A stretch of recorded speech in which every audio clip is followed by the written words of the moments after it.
Welcome to Simplified UPSC by PPP, where we listen, learn, and grow together. Detailed notes in English and Hindi, plus practice questions for prelims and mains, only on our Telegram channel. Link in description. Want early access to all videos of this series? Join our paid Telegram group for just 499 rupees. One-time payment, lifetime access. WhatsApp now to join us. Simplified UPSC by PPP channel पर आप सभी दोस्तों का स्वागत है। आप यहां आते हैं तेजी से गहरा और बुनियादी ज्ञान पाने के लिए, और आज हम बिल्कुल यही करने वाले हैं। सतही जानकारी नहीं, बल्कि पूरी बारीकी से समझ। हाँ, बिल्कुल। आज हम मानव प्रवासन यानी लोगों के एक जगह से दूसरी जगह बसने की पूरी अवधारणा का विश्लेषण करेंगे। हम ऐतिहासिक सिद्धांतों को देखेंगे और फिर एक बहुत महत्वपूर्ण केस स्टडी पर बात करेंगे, बंटू भाषी लोगों का प्रवासन। बिल्कुल, और इसके लिए हमारा स्रोत है मैकडूगल लिटेल की विश्व इतिहास की पाठ्यपुस्तक, खास तौर पर अध्याय 8 खंड 2। हमारा लक्ष्य है हर जानकारी को पूरी बारीकी से समझना। आप कह सकते हैं यूपीएससी के स्तर पर कोई स्किमिंग नहीं। हाँ, एक मजबूत आधार बनाना बहुत जरूरी है। तो चलिए एकदम शुरुआत से शुरू करते हैं, सबसे बुनियादी परिभाषा से। जब इतिहासकार प्रवासन या माइग्रेशन की बात करते हैं तो इसका ठीक मतलब क्या होता है? यह शुरू करने के लिए सही जगह है। इसकी तकनीकी परिभाषा देखें तो माइग्रेशन का अर्थ है किसी व्यक्ति या समूह का एक देशीय क्षेत्र से दूसरे देशीय क्षेत्र में स्थायी रूप से बस जाना, परमानेंट मूव। अच्छा, स्थायी, यहां ध्यान देने वाला शब्द है स्थायी। तो मतलब हम मौसम के हिसाब से होने वाली यात्रा या व्यापारियों के कुछ समय के लिए आने जाने की बात नहीं कर रहे हैं। नहीं, बिल्कुल नहीं। यह किसी आबादी या उसके एक बड़े हिस्से का अपना घर हमेशा के लिए बदलने के बारे में है। यह एक ऐसा बड़ा बदलाव है जो लंबे समय में उस जगह की जनसांख्यिकी, मतलब आबादी की बनावट और संस्कृति, सब कुछ बदल सकता है। ठीक है, तो स्थायी रूप से बस जाना, परमानेंट मूव, समझ गया। लेकिन अब सवाल उठता है कि हजारों साल पहले हुए इन प्रवासनों के बारे में हमें पता कैसे चलता है?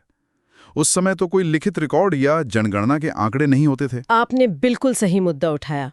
इतने पुराने इतिहास के लिए अक्सर लिखित दस्तावेज नहीं मिलते। तो इतिहासकार और भाषाविद जिस मुख्य औजार का इस्तेमाल करते हैं वह है भाषा, लैंग्वेज। भाषा, ये कैसे काम करती है? क्या भाषाओं से लोगों के आने जाने का पता चल सकता है? हाँ, पता चल सकता है। आप भाषाओं के फैलाव और उनके आपसी रिश्तों को देखते हैं। मान लीजिए आज एक बहुत बड़े इलाके में कई भाषाएं बोली जाती हैं जो आपस में मिलती जुलती हैं। अगर भाषाविद उन्हें किसी एक सामान्य पूर्वज भाषा, मतलब कॉमन लिंग्विस्टिक एंसेस्टर से जोड़ पाते हैं। अच्छा, जैसे हम जानते हैं कि फ्रेंच, स्पेनिश, इतालवी जैसी भाषाएं लैटिन से निकली हैं। बिल्कुल वैसा ही। लेकिन अक्सर ये और भी बड़े भौगोलिक क्षेत्रों और ज्यादा पुराने समय के लिए होता है। सोचिए, अगर किसी महाद्वीप के आधे हिस्से में फैली सैकड़ों भाषाएं अपनी मूल शब्दावली, कोर वोकैबुलरी और व्याकरण की बनावट, ग्रामर स्ट्रक्चर साझा करती हैं, तो ये एक बहुत मजबूत सबूत है। किस बात का सबूत? इस बात का कि जो लोग मूल भाषा बोलते थे वे जरूर किसी एक सामान्य मातृभूमि, कॉमन होमलैंड से फैले होंगे। ये उनके फैलाव का नक्शा बनाता है। अच्छा, इस तरह भाषा जनसंख्या में हुए बदलावों का एक तरह से जीवाश्म रिकॉर्ड, एक फॉसिल रिकॉर्ड बन जाती है। ये हमें बताती है कि कौन लोग कहाँ से चले और मोटे तौर पर कहाँ गए। बिल्कुल दिलचस्प। तो भाषा हमें कौन और कहाँ का सुराग देती है। अब आते हैं क्यों पर। आखिर क्या वजह होती है कि लोगों के पूरे समूह अपना घर-बार छोड़कर स्थायी रूप से कहीं और बस जाते हैं? ये हमें प्रवासन को समझने की ही एक मुख्य अवधारणा पर लाता है। धकेलने वाले और खींचने वाले कारक, जिन्हें अंग्रेजी में पुश पुल फैक्टर्स कहते हैं। हाँ, पुश पुल फैक्टर्स, ये समझना बहुत महत्वपूर्ण है। इन दोनों में साफ अंतर करना जरूरी है ना? बिल्कुल। धकेलने वाले कारक यानी पुश फैक्टर्स नकारात्मक होते हैं। ये ऐसी स्थितियां या घटनाएं होती हैं जो लोगों को अपना मूल क्षेत्र छोड़ने पर मजबूर करती हैं या बहुत मजबूती से प्रोत्साहित करती हैं। मतलब वहां रहना मुश्किल या शायद असंभव हो जाता है। सही। और फिर आते हैं खींचने वाले कारक, पुल फैक्टर्स।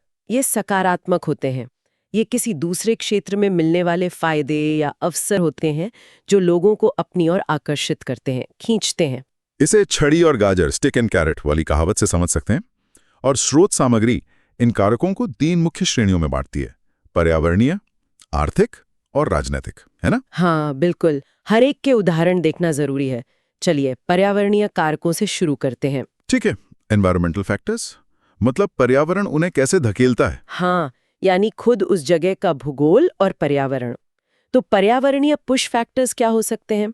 सोचिए, जलवायु परिवर्तन जैसी बड़ी चीजों के बारे में। शायद लंबा सूखा पड़ जाए जिससे खेती नामुमकिन हो जाए, या समुद्र का जल स्तर बढ़ जाए, या रेगिस्तान फैलने लगे, डेजर्टिफिकेशन, पर्यावरण ही रहने लायक न बचे। और इसी से जुड़ा हुआ मैं सोच सकता हूँ संसाधनों की कमी, रिसोर्स डिप्लीशन। ये बहुत बड़ा कारण है। हो सकता है जरूरत से ज्यादा खेती करने से मिट्टी खराब हो गई हो, सॉइल इरोजन, ईंधन के लिए जंगल काट दिए गए हों, डिफॉरेस्टेशन, पानी के स्रोत सूख गए हों, मतलब जमीन अब इतनी आबादी का पेट नहीं पाल सकती। वहां रुकने का मतलब भुखमरी हो सकता है। ये तो गंभीर बात है। क्या ये हमेशा अचानक आई किसी आपदा जैसे ज्वालामुखी फटने जैसा होता है, या धीरे धीरे भी हो सकता है? दोनों तरह से हो सकता है। अचानक ज्वालामुखी फटना तो साफ तौर पर एक पुश फैक्टर है, लेकिन अक्सर ये एक धीमी प्रक्रिया होती है। फसल की पैदावार साल दर साल कम होती जाती है, जलाने की लकड़ी ढूंढना मुश्किल होता जाता है। आखिरकार एक ऐसा मोड़ आता है जब वहां से जाना ही एकमात्र सही रास्ता लगता है।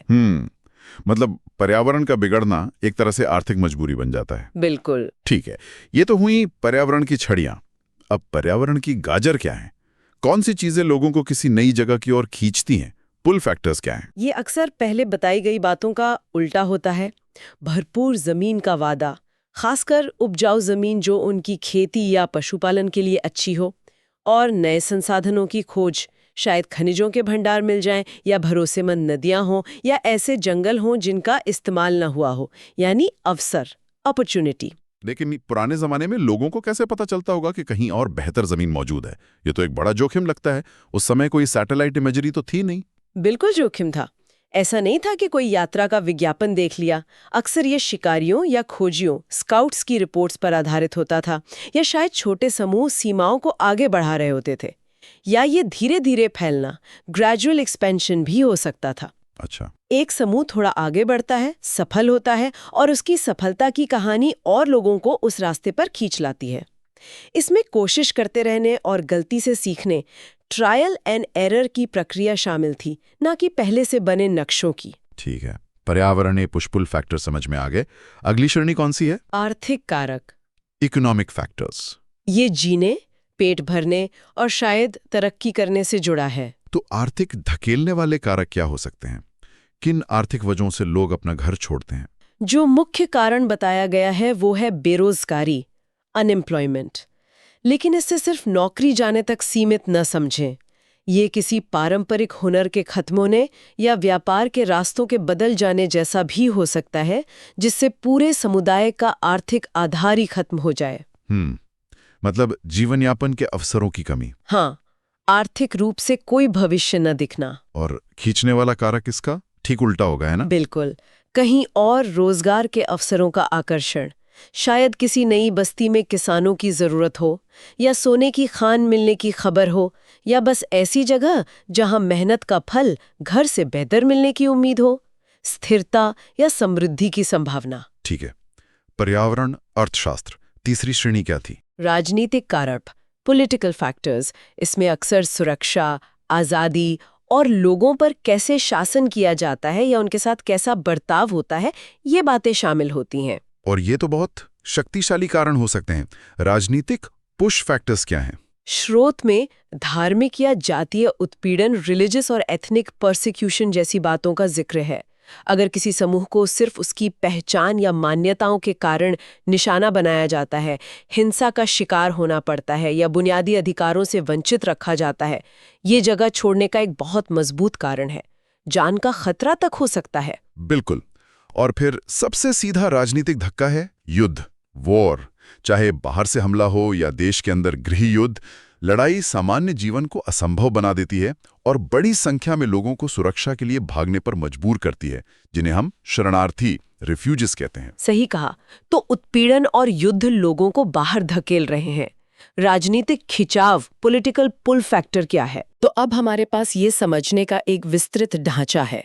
पर्यावरणीय दबाव, आर्थिक कारण, राजनीतिक हालात, ये सब मिलकर पुश पुल फैक्टर्स बनाते हैं जो लोगों को गतिशील कर सकते हैं। हाँ बिल्कुल। चलिए अब सोचते हैं कि इसके बाद क्या होता है। जब लोग बड़ी संख्या में चलना शुरू करते हैं और किसी नई जगह पहुंचकर वहां पहले से रह रहे लोगों से मिलते हैं, तो इसके आम प्रभाव, इफेक्ट्स क्या होते हैं? हाँ, चलना तो बस शुरुआत है। प्रवासन के प्रभाव गहरे और कई तरह के होते हैं। स्रोत कुछ मुख्य नतीजों की रूपरेखा बताता है। पहला बड़ा नतीजा लगभग हमेशा होता है सांस्कृतिक मिश्रण, कल्चरल ब्लेंडिंग। अच्छा। जब अलग-अलग समूह मिलते हैं तो वे अलग थलग नहीं रहते। वे विचारों, तकनीकों, भाषाओं, रीति रिवाजों, खान पान का आदान प्रदान करते हैं। अक्सर उनके बीच शादियां भी होती हैं, इंटरमैरी करते हैं। समय के साथ इससे नए मिश्रित संस्कृतियां, हाइब्रिड कल्चर्स बनती हैं। ये मानवीय संपर्क की एक बुनियादी प्रक्रिया है। तो संस्कृतियां बदलती हैं और ढलती हैं, लेकिन प्रवासन भौतिक जगह को भी बदलता है ना? जनसंख्या पर असर पड़ता होगा, पॉपुलेशन डेंसिटी। निश्चित रूप से ये दूसरा प्रभाव है, जनसंख्या घनत्व में बदलाव। Changes in population density. किसी इलाके में बड़ी संख्या में लोगों के आने से वहां के संसाधनों, जमीन, पानी, भोजन पर तुरंत दबाव पड़ता है। इससे जमीन के इस्तेमाल का तरीका पूरी तरह बदल सकता है। शायद खेतों के लिए जंगल साफ कर दिए जाएं या गांव बड़े होकर कस्बे बन जाएं। और जब ज्यादा लोग सीमित संसाधनों के लिए मुकाबला कर रहे हों, जाहिर है तनाव बढ़ेगा। यह सीधे तीसरे और अक्सर नकारात्मक प्रभाव की ओर ले जाता है। संघर्ष की बढ़ी हुई संभावना, इंक्रीज्ड पोटेंशियल फॉर कॉन्फ्लिक्ट्स। नए आने वाले और पहले से बसे समूह जमीन के मालिकाना हक, पानी तक पहुंच, शिकार के इलाकों पर टकरा सकते हैं, या कई बार सिर्फ सांस्कृतिक गलतफहमियां या सत्ता के समीकरणों के कारण भी उनमें झगड़ा हो सकता है। इतिहास गवाह है कि प्रवासन के बाद संसाधनों के लिए संघर्ष बहुत आम रहा है। तो ये मिला-जुला मामला है। सांस्कृतिक मिश्रण सुनने में अच्छा लगता है, लेकिन फिर संसाधनों पर दबाव और संघर्ष भी है। हाँ, और यही महत्वपूर्ण बात है। प्रवासन और उसके बाद होने वाली अंतःक्रिया कोई सीधी अच्छी या बुरी कहानी नहीं होती। इसमें लगभग हमेशा सकारात्मक नतीजे जैसे विचारों के आदान प्रदान से नयापन आना और नकारात्मक नतीजे जैसे संघर्ष, विस्थापन या एक समूह का दूसरे पर हावी होना का एक जटिल मिश्रण होता है। इस दोहरे पहलू को समझना जरूरी है। ठीक है, तो प्रवासन की परिभाषा, उसके कारण, पुश पुल फैक्टर्स, प्रभाव और भाषा के जरिए उसका पता लगाने की ये बुनियादी समझ हमें हमारे मुख्य मामले के अध्ययन, केस स्टडी में उतरने के लिए तैयार करती है। बंटू भाषी लोग, बिल्कुल। उनकी कहानी मानव इतिहास की सबसे महत्वपूर्ण प्रवासन गाथाओं में से एक है, और यह उन सभी सिद्धांतों को दर्शाती है जिनकी हमने अभी बात की। तो चलिए मूल बातों से शुरू करते हैं। ये बंटू लोग कौन थे? Who were the Bantu? वे मूल रूप से कहाँ के रहने वाले थे? ठीक है, तो बंटू भाषी लोग शब्द संबंधित लोगों के एक बड़े समूह के लिए इस्तेमाल होता है जो मूल रूप से सहारा रेगिस्तान के ठीक दक्षिण के सवाना इलाके से आए थे। और ज्यादा बारीकी से देखें तो उनकी सबसे पुरानी पहचानी जाने वाली मातृभूमि आधुनिक दक्षिण पूर्वी नाइजीरिया, साउथ ईस्ट नाइजीरिया के क्षेत्र में मानी जाती है। दक्षिण पूर्वी नाइजीरिया, ठीक है। और ये नाम खुद बंटू, क्या इससे कुछ पता चलता है? हाँ, काफी कुछ। बंटू असल में वैसा जनजातीय नाम नहीं है जैसा हम शायद सोचें। इस भाषा परिवार से जुड़ी भाषाओं में ये शब्द या इसके मिलते जुलते रूपों का शाब्दिक अर्थ है लोग, द पीपल। लोग, वाह। तो उनकी एकता मुख्य रूप से भाषाई थी, लिंग्विस्टिक यूनिटी। हाँ, उनका जुड़ाव संबंधित भाषाओं के इस विशाल परिवार से होने से परिभाषित होता है। और जैसा हमने पहले चर्चा की, पूरे अफ्रीका में इन बंटू भाषाओं के फैलाव को देखकर ही हमने उनके विशाल और लंबे समय तक चले प्रवासन का पुनर्निर्माण किया है। ये शायद ऐतिहासिक हलचल का नक्शा बनाने के लिए भाषा विज्ञान, लिंग्विस्टिक्स का सबसे प्रमुख उदाहरण है। ठीक है, तो शुरुआत दक्षिण पूर्वी नाइजीरिया में हुई और वे भाषाई रूप से जुड़े हुए थे। उन्हें वहां से निकलने पर किस चीज ने मजबूर किया? उनके मामले में खास पुश फैक्टर्स क्या थे? क्या जलवायु थी या युद्ध? स्रोत सामग्री के अनुसार मुख्य वजह उनकी खेती की खास विधि से जुड़ी थी। वो कर्तन एवं दहन कृषि यानी स्लैश एंड बर्न एग्रीकल्चर करते थे। स्लैश एंड बर्न, ये शब्द सुना है, लेकिन चलिए इसे विस्तार से समझते हैं। ये कैसे काम करती थी और इसने प्रवासन को क्यों बढ़ावा दिया? बिल्कुल, ये एक खास तकनीक है। पहले वे जंगल या सवाना के एक हिस्से में पेड़ और घास काटते थे, ये हुआ कर्तन यानी स्लैश। फिर वे कटी हुई वनस्पति को उसी जगह जला देते थे। ये हुआ दहन यानी बर्न। इससे दो काम होते थे। एक तो बोने के लिए जमीन जल्दी साफ हो जाती थी और दूसरा महत्वपूर्ण बात, राख उर्वरक फर्टिलाइजर का काम करती थी। अच्छा, तो जलाने से मिट्टी उपजाऊ हो जाती थी। हाँ, लेकिन सिर्फ कुछ समय के लिए।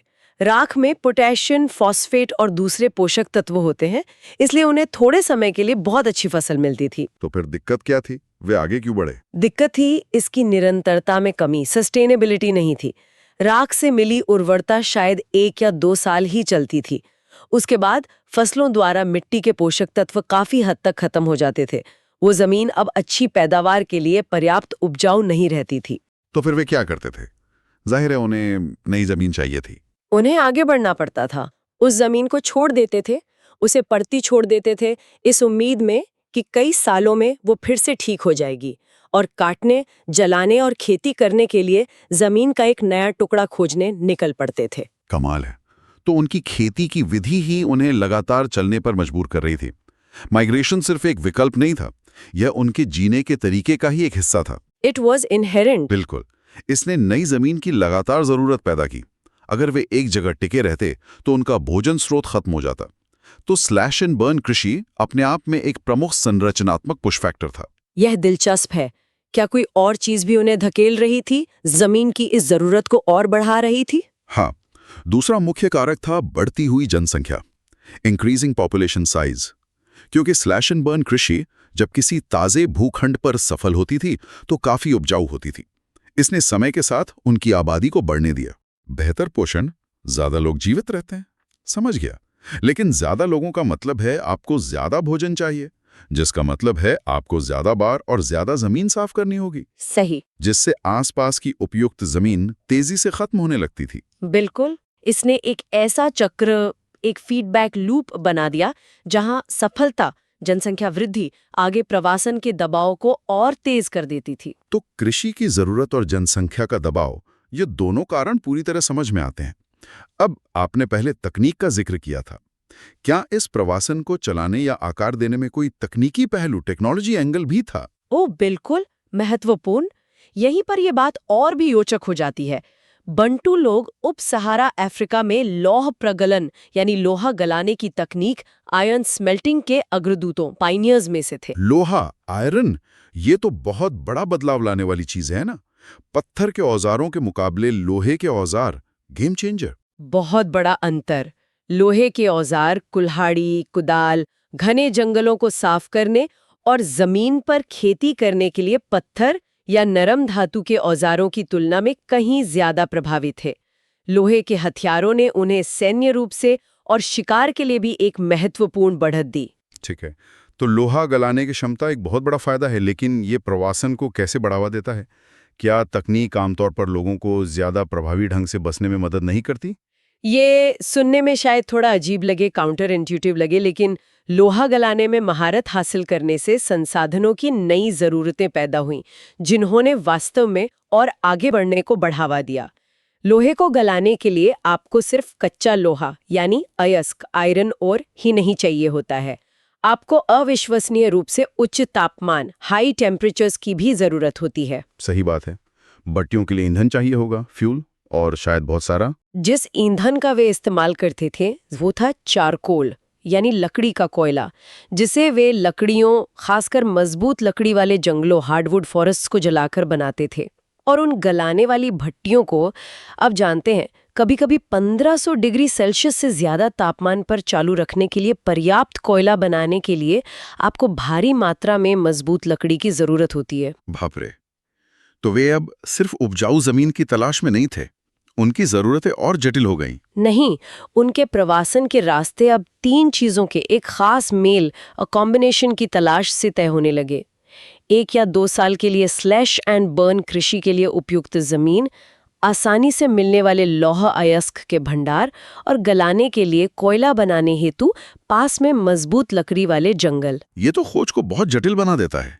उन्हें इन 3 जरूरी संसाधनों का मेल चाहिए था, लैंड, ओर एंड वुड। बिल्कुल, उस मेल को ढूंढना आसान नहीं था। और एक बार जब वे लौह अयस्क के स्रोत के पास की मजबूत लकड़ी वाले जंगल को खत्म कर देते थे, तो उन्हें संभावित रूप से फिर से आगे बढ़ना पड़ता था, भले ही अयस्क अभी खत्म न हुआ हो। अच्छा। तकनीक ने खुद शक्तिशाली होते हुए भी अपनी संसाधन जरूरतों के आधार पर एक लगातार पुश फैक्टर बनाया। ठीक है, ये क्यों की एक बहुत साफ तस्वीर पेश करता है। कृषि के तरीके, जनसंख्या वृद्धि और लोहे की तकनीक की खास संसाधन जरूरतें, ये सभी उन्हें उस नाइजीरियाई मातृभूमि से बाहर की ओर धकेल रही थी। चलिए अब कहाँ को देखते हैं। वे कहाँ गए? Where did they go? उनके फैलाव का सामान्य पैटर्न बहुत व्यापक था, मुख्य रूप से महाद्वीप भर में दक्षिण और पूर्व की ओर फैलते हुए, साउथ एंड ईस्ट। क्या उन्होंने किसी खास रास्ते का अनुसरण किया? शायद नदियों के किनारे, रिवर सिस्टम्स? हाँ, नदी प्रणालियां प्रमुख मार्ग थे, खासकर घने जंगलों वाले इलाकों में घुसने के लिए। उन्होंने विशेष रूप से कांगो नदी प्रणाली का अनुसरण करते हुए मध्य अफ्रीका में गहराई तक प्रवेश किया।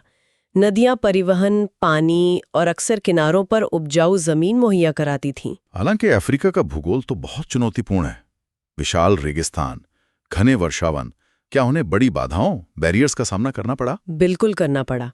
जैसे जैसे वे और दक्षिण की ओर बढ़े, उनका सामना दक्षिणी अफ्रीका के बड़े रेगिस्तानों कालाहारी और नामीब से हुआ। उनकी कृषि प्रणाली ऐसे सूखे वातावरण, एरिड एनवायरनमेंट में काम ही नहीं कर सकती थी। तो क्या वे रुक गए या घूम कर गए?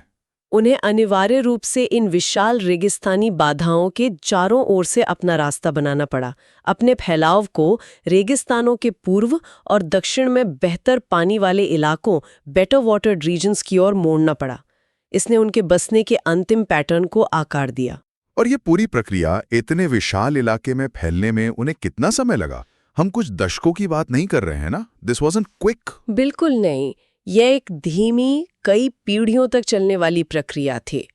अनुमान बताते हैं कि बंटू भाषी समूहों को अफ्रीका के दक्षिणी सिरे तक पहुंचने में लगभग 1500 साल लगे। 1500 साल? ये लगातार प्रवासी दबाव के लिए एक अविश्वसनीय समय सीमा है। 1500 years। वाकई है, और नतीजा यह हुआ कि इस लंबी अवधि के अंत तक बंटू बोलने वालों ने अफ्रीकी महाद्वीप के दक्षिणी आधे हिस्से के ज्यादातर भाग को आबाद कर दिया था, जिससे वहां के जनसांख्यिकी नक्शे को गहराई से नया रूप मिला। ठीक है, तो वे सदियों से नए इलाकों में पहुंचे। वे खाली जमीन में तो नहीं जा रहे थे, जाहिर है। वहां पहले कौन रहता था, और जब वे मिले तो क्या हुआ? Interaction with other groups? सही कहा।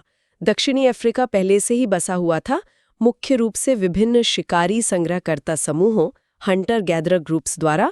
शोध विशेष रूप से बुम्बूती का उल्लेख करता है, जो अक्सर कॉन्गो वर्षावन से जुड़े हैं, और सान लोग, जो दक्षिणी सवाना और रेगिस्तानी माहौल से ज्यादा जुड़े हैं। शिकारी, संग्रहकर्ता बनाम किसान जिनके पास लोहे के औजार हैं, ये तो संघर्ष, कॉन्फ्लिक्ट की स्थिति जैसा लगता है। और वास्तव में क्षेत्रीय संघर्ष हुए। बंटू अपनी खेती की जमीन की जरूरत और अपने शायद बेहतर लोहे के हथियारों के साथ अक्सर उन शिकारी संग्रहकर्ता समूहों को विस्थापित, डिस्प्लेस कर देते थे या अपने में मिला लेते थे, एब्जॉर्ब्ड कर लेते थे, जिनसे उनका सामना होता था। जमीन के इस्तेमाल का तरीका मौलिक रूप से अलग था। खेती बनाम शिकार और संग्रहण के लिए अलग अलग जगह और संसाधनों की जरूरत होती है, जिससे टकराव होता था। क्या ये सिर्फ संघर्ष ही था या वहां मिलजोल, आदान प्रदान, कल्चरल एक्सचेंज भी हुआ? ये पूरी तरह से संघर्ष नहीं था। जैसा कि हमने प्रवासन के सामान्य प्रभावों पर चर्चा की, महत्वपूर्ण सांस्कृतिक आदान प्रदान भी हुआ। बंटू समूह अक्सर उन लोगों के साथ विवाह संबंध बनाते थे जिनसे वे मिलते थे। विचार, रीति रिवाज और यहाँ तक के कुछ भाषाई तत्व भी संभवतः दोनों तरफ से आदान प्रदान किए गए, जिससे समय के साथ सांस्कृतिक मिश्रण हुआ। और उन्होंने कौन सी दूसरी मुख्य तकनीक साझा की? लोहे का ज्ञान, स्प्रेड ऑफ टेक्नोलॉजी। हाँ, ये तकनीकी फैलाव का एक महत्वपूर्ण बिंदु है। बंटू को दक्षिणी अफ्रीका के अधिकांश हिस्सों में लोहे के प्रगलन के ज्ञान को फैलाने का श्रेय दिया जाता है। इस परिवर्तनकारी हुनर को कई अन्य समूहों तक पहुंचाया जिनसे उन्होंने बातचीत की। इसके तो पूरे क्षेत्र के लिए भारी दीर्घकालिक परिणाम हुए होंगे। लोहे की तकनीक फैलाने का क्या असर पड़ा? Impact of iron technology. असर बहुत गहरा था। लोहे के औजारों ने ज्यादा कुशल खेती, बेहतर निर्माण, ज्यादा प्रभावी शिकार और रक्षा संभव बनाई। इसने मूल रूप से महाद्वीप के दक्षिणी आधे हिस्से में आर्थिक क्षमता और शक्ति के समीकरणों को बदल दिया। उनकी खेती की तकनीकों के साथ मिलकर तो ये और भी प्रभावी हुआ होगा। Agricultural impact. सही, कृषि का प्रभाव भी बहुत बड़ा था। उन्होंने नई फसलें और खेती के तरीके पेश किए जो शिकार और संग्रहण या कृषि के पहले के तरीकों की तुलना में प्रति वर्ग मील कहीं ज्यादा बड़ी आबादी का भरण पोषण कर सकते थे। लौह प्रौद्योगिकी और प्रभावी कृषि के इस संयोजन से उन क्षेत्रों में महत्वपूर्ण जनसंख्या वृद्धि हुई जहां वे बसे। तो संघर्ष, सांस्कृतिक सम्मिश्रण, लौह प्रौद्योगिकी का प्रसार, बड़ी आबादी को सक्षम बनाना, ये एक जटिल विरासत है। अगर आपको इस 1500 साल के प्रवास की एकमात्र, सबसे स्थायी, सबसे व्यापक विरासत, एंड्योरिंग लेगेसी को संक्षेप में बताना हो तो वो क्या होगी? निर्विवाद रूप से ये भाषाई विरासत है। लिंग्विस्टिक लेगेसी बंटू प्रवासन के परिणाम स्वरूप अफ्रीका के एक विशाल हिस्से का एक आम भाषा आधार के तहत एकीकरण हुआ। हालांकि आज सैकड़ों विशिष्ट बंटू भाषाएं हैं, उनकी साझी जड़ें साफ दिखती हैं। अच्छा। भूमध्य रेखा के दक्षिण के अफ्रीका, उप भूमध्य रेखीय अफ्रीका के अधिकांश हिस्सों में घूमें और आपको ऐसी भाषाएं मिलेंगी जिनकी बुनियादी संरचनाएं और शब्दावली पश्चिम अफ्रीका के उस मूल समूह से जुड़ी हैं।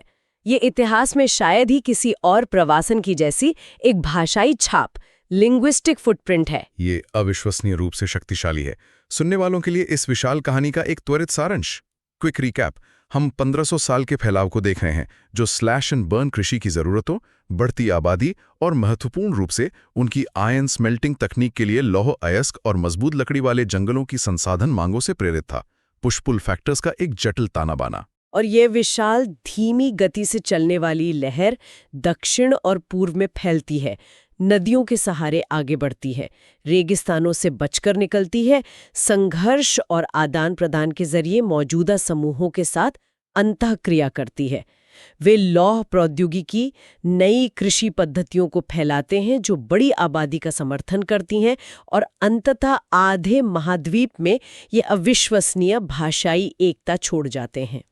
ये बात वास्तव में रेखांकित करती है कि कैसे प्रवासन इन बुनियादी मानवीय जरूरतों से प्रेरित होकर दुनिया को उन तरीकों से नया आकार देता है जो, मान लीजिए, अस्थायी सैन्य विजयों की तुलना में कहीं ज्यादा गहरे और स्थायी होते हैं। बिल्कुल, विजय सीमाएं जल्दी बदल सकती हैं, लेकिन इस तरह के प्रवासन सदियों से समाजों, संस्कृतियों, तकनीकों और भाषाओं के पूरे ताने बाने को ही बदल देते हैं। जो हमें एक अंतिम विचार पर लाता है, कुछ ऐसा जिस पर आप विचार करें जब आप इतिहास का विश्लेषण करते हैं।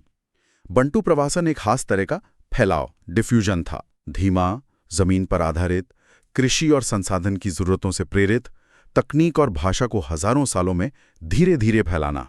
तो ये मॉडल इतिहास में सांस्कृतिक फैलाव के अन्य प्रमुख उदाहरणों से कैसे तुलना और भिन्न होता है? कंपेयरिंग डिफ्यूजन मॉडल्स, मार्गों और तरीकों के बारे में सोचें। उदाहरण के लिए बौद्ध धर्म के प्रसार, स्प्रेड ऑफ बुद्धिज्म पर विचार करें। यह एशिया भर में अपेक्षाकृत तेजी से फैला, लेकिन काफी हद तक व्यापार मार्गों जैसे सिल्क रोड का अनुसरण किया।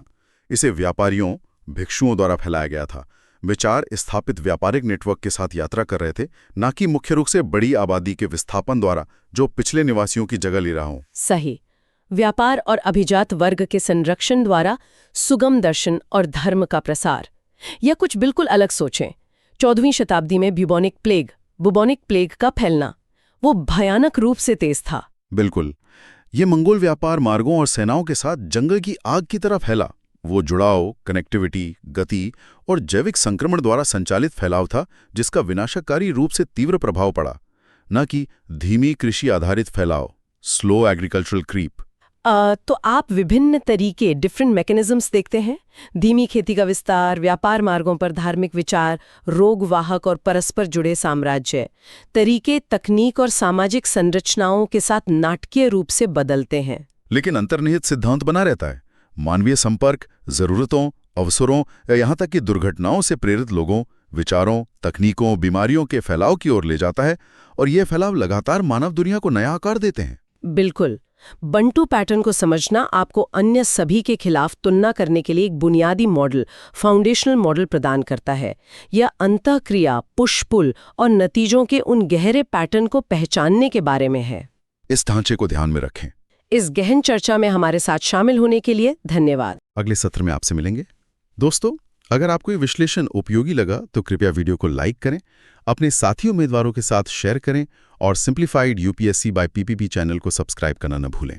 कमेंट्स में हमें बताएं, क्या आप भारत के इतिहास से प्रवासन का कोई ऐसा उदाहरण सोच सकते हैं जहां पुश पुल फैक्टर स्पष्ट रूप से दिखाई देते हों? आपके जवाब का इंतजार रहेगा। Thanks for watching. Follow us on Telegram and Instagram. Don't forget to like, share, and subscribe.